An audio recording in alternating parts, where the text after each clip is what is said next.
Oke, sekarang kita lanjutkan soal nomor 6 ya, latihan 2.1 dari buku paket halaman 58. Untuk pembahasan soal yang lain yang lebih lengkap ya, silakan dicek di playlist. Untuk link playlist sudah ada di bawah ya, di deskripsi dari video kita kali ini. Lingkaran A, jari-jarinya 2 cm.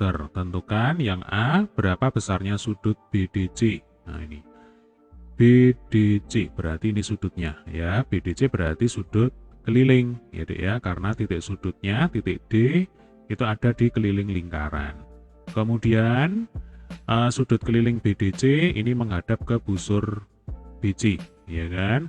Kebetulan BC itu adalah diameter ya, karena melalui pusat koordinat. Nah, berarti sudut BAC itu pasti 180 derajat.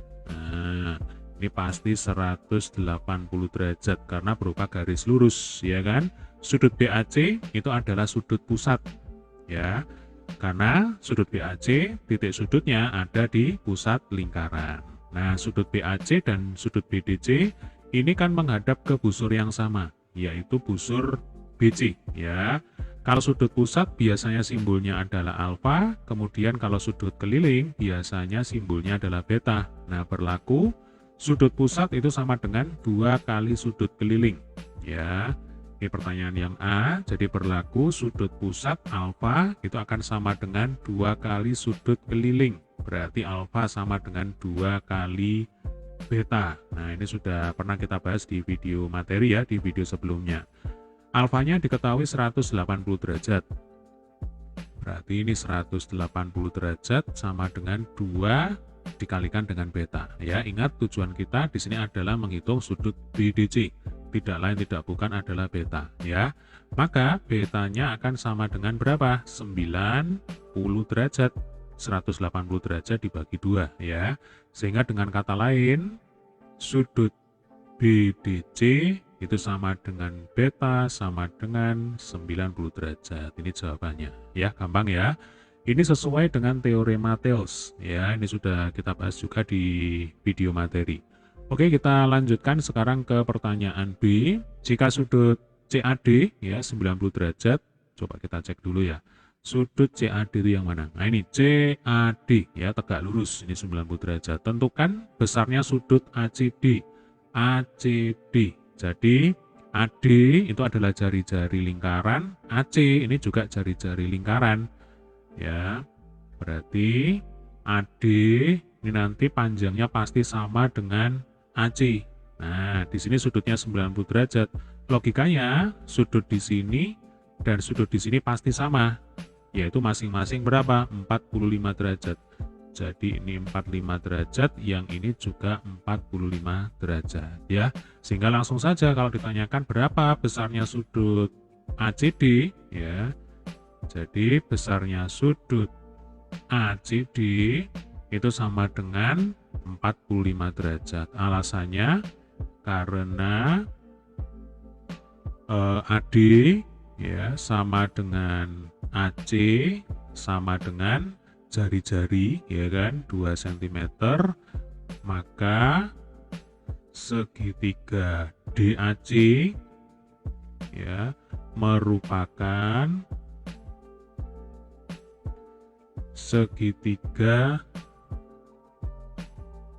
siku-siku yang sama kaki. Nah, ini segitiga siku-siku di A ya, sama kaki.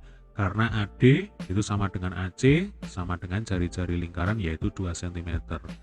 Maka logikanya sudut di sini dan sudut di sini pasti sama ya, 45 derajat dan 45 derajat. Kalau dijumlah total 180 derajat ya, sesuai dengan jumlah sudut pada sebuah segitiga itu pasti 180 derajat ya. Sekarang kita ke pertanyaan C. Tentukan panjangnya ruas garis CD. Nah, CD ini adalah tali busur ya Dek ya. Berarti di sini kita masih bisa menggunakan segitiga siku-siku DAC ya, segitiga siku-siku DAC, berlaku teorema Pythagoras ya. Jadi sisi miring ini kalau dikuadratkan berarti kan CD kuadrat. Nah, ini CD kuadrat pasti akan sama dengan AD kuadrat ditambah AC kuadrat. Nah, karena AD itu sama dengan AC, ya, ini AD sama dengan AC, sama dengan 2 cm, ya sudah, berarti ini akan sama dengan 2 kuadrat ditambah 2 kuadrat sama dengan 2 kuadratnya ada 2 ya, berarti bisa kita tulis 2 kali 2 kuadrat. Ya, jadi 2 kuadrat kalau dijumlah itu bisa kita tulis menjadi 2 kali 2 kuadrat. Ini adalah CD kuadrat. Berarti CD itu akan sama dengan akar 2 kali 2 kuadrat. Nah, akarnya 2 kuadrat ya sama dengan 2. Berarti CD itu sama dengan 2 akar 2. Selesai ya. Atau sebenarnya adik-adik juga bisa menggunakan hubungan segitiga seperti ini ya. Kalau ini A, ini siku-siku, ini A, maka sisi miringnya pasti A akar 2. Jadi kalau A-nya itu 2, ya berarti sisi miringnya pasti 2 akar 2. Misalkan nanti A-nya itu 3, berarti sisi miringnya pasti 3 akar 2. Ya, ini berlaku untuk segitiga siku-siku yang sama kaki. Karena di sini sudutnya 45, ini sudutnya juga 45. Baik, demikian tadi adalah pembahasan untuk soal nomor 6. Ya, sampai ketemu di video pembahasan soal selanjutnya. Kita lanjutkan ya, soal nomor 8, latihan 2.1 dari buku paket halaman 59. Ayo berpikir kritis. Pada gambar berikut, titik P dan titik Q adalah mercusuar. Coba kita cek ya. Ini adalah titik P, kemudian ini adalah titik Q. Ini P, ini Q ya. Daerah dengan karang berbahaya telah dipetakan dan lingkaran menyatakan daerah berbahaya tersebut. Ini lingkarannya. Ya, berarti di sini itu adalah daerah berbahaya. Nah, kapal diharapkan tidak memasuki daerah lingkaran untuk menghindari kemungkinan kandas. Pelajari sudut yang dibentuk antara cahaya dari kedua mercusuar, yaitu sudut PCQ.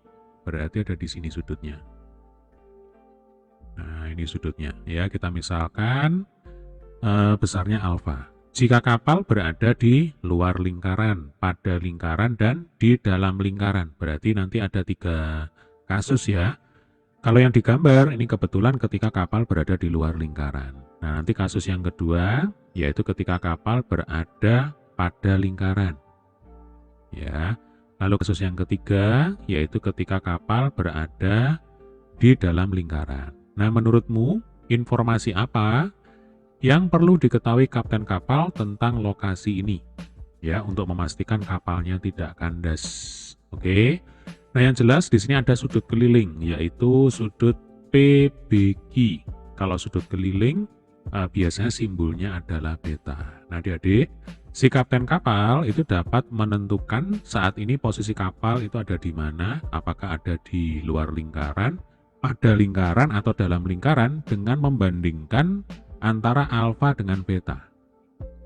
Ya, jadi sebagai contoh ya, untuk kasus yang pertama, yaitu ketika kapal berada di luar lingkaran. Ini kasus yang pertama, kapal di luar lingkaran. Ya, dari gambar ini kita tahu bahwa ketika kapal berada di luar lingkaran, maka dapat dipastikan alfa itu akan lebih kecil ya dibandingkan dengan beta. Nah, ini alfa jelas kurang dari beta. Oke. Kemudian kasus yang kedua, yaitu ketika kapal berada pada lingkaran. Ya, kapal berada pada lingkaran. Nanti kalau digambar sudutnya kira-kira jadinya seperti ini. Kalau ini C1 ya, ini C2 ya. Nah, di sini juga alfa ya. Jadi ketika kapal berada di C2, artinya kapal berada pada lingkaran, maka nanti alfa ini akan sama dengan beta. Ya kan? Karena PBQ itu sudut keliling menghadap ke busur PQ, PCQ ya, PC2Q ini juga sudut keliling ya, yang sama-sama menghadap ke busur PQ. Maka dapat disimpulkan bahwa alfa ini akan sama dengan beta. Ya, jelas ya cara berpikirnya ya. Jadi, ini adalah kasus kedua, yaitu ketika kapal berada pada lingkaran. Atau kapal pada lingkaran, yaitu ketika alfa tepat sama dengan beta. Ya, misalkan betanya 60 derajat, berarti nanti alfanya itu juga 60 derajat.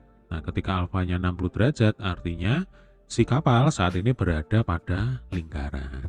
Ya, kemudian kasus yang ketiga, yaitu ketika kapal berada di dalam lingkaran. Nah, ini kalau digambar ya sudutnya. Oke, berarti ini adalah C3. Sekarang sudutnya alfa ini akan lebih besar dibandingkan dengan beta. Jadi tinggal ditulis ini, yang C, kapal di dalam lingkaran. Nah, kapal di dalam lingkaran, ya Dek ya. Berarti alfa itu akan lebih besar daripada beta. Jadi kalau betanya tadi misalkan 60 derajat, berarti ketika alfa itu lebih dari 60 derajat, dapat dipastikan kapal saat ini berada di dalam lingkaran. Nah, tugas kapten kapal itu memastikan ya bahwa saat ini kapal itu harus selalu berada di luar lingkaran.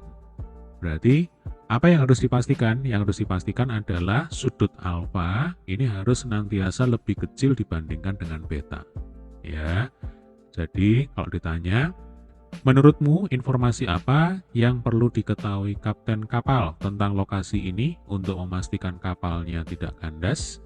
Jawabannya adalah sudut PBQ. Nah, jadi ibaratnya ini adalah sudut acuan. Jadi ya, betanya ini harus tahu berapa derajat. Nah, selanjutnya si kapten kapal tinggal membandingkan antara alfa, ya, sudut yang terbentuk antara kedua sinar mercusuar dengan titik sudut yaitu posisi kapal saat ini itu dibandingkan dengan beta, ya. Ketika alfa sama dengan beta dan ketika alfa lebih dari beta, berarti kapalnya itu pasti akan kandas, ya. Karena ketika alfa sama dengan beta, berarti kapal saat ini berada tepat pada lingkaran. Nah, ketika alfa lebih besar daripada beta, ya saat ini berarti kapal sudah masuk ke dalam lingkaran. Nah, padahal daerah di dalam lingkaran, ya di sini itu merupakan daerah berbahaya. Nah, berarti tugas kapten kapal adalah memastikan supaya apa? Supaya alfa ini kurang dari beta. Nah, ini ya, supaya alfa kurang dari beta. Itu adalah tugas dari kapten kapal. Agar apa? Agar kapal tetap berada di luar lingkaran sehingga kapalnya selamat, tidak kandas. Nah, kira-kira seperti itu cara berpikirnya, ya. Paham ya, Dek ya? Oke, demikian tadi adalah pembahasan untuk soal nomor 8 ya. Jika ada pertanyaan, silakan tulis di kolom komentar. Kemudian untuk pembahasan soal yang lain yang lebih lengkap ya, silakan dicek di playlist. Link playlist sudah ada di bawah di deskripsi dari video kita kali ini. Oke, terima kasih. Sampai ketemu di video pembahasan soal berikutnya.